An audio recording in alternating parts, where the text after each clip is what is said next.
Video call पे शामिल mic नीचे करवा सब यार। बिल्डिंग गिर रही है, 5 लाख रुपए में बिल्डिंग रुक जाती है वहीं पर ही, जेब खाली हो जाती है, फिर 20 लाख रुपए तो बिल्डिंग वहीं रुक जाती है, फिर जेब खाली होती है, फिर किराना हो जाता है। अब मजा आ जाए आपकी बिल्डिंग खाएंगे ये लोग, खिलाते रहो, खाते रहो, लोग की जेबें भरते रहो, बिल्डिंग खाली हो जाती है अपनी जगह पे, हिलती ही नहीं है बिल्डिंग, 10 से बस नहीं होती, जेब खाली होती है, बिल्डिंग फौरन हिलने लग जाती है, झटके देता है बिल्डिंग को आगे कोई। और रिहाइश से पहले सर्वे करने के बाद एक सेकंड बीच में आके बात करिएगा, अगर आपने बात करनी है बीच में। सब कुछ सबको दिखा के गए, पूरी डिस्क पे लगा के गए, स्टैम्प पेपर पे, बिल्डिंग को कुछ भी नहीं हुआ।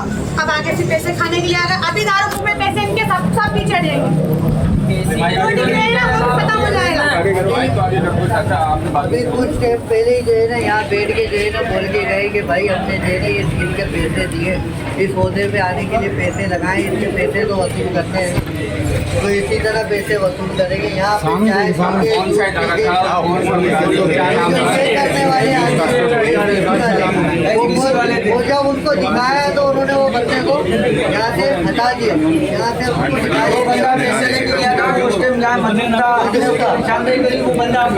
गायब कर दिया, हमारे बदतमीजी कर रहे हैं।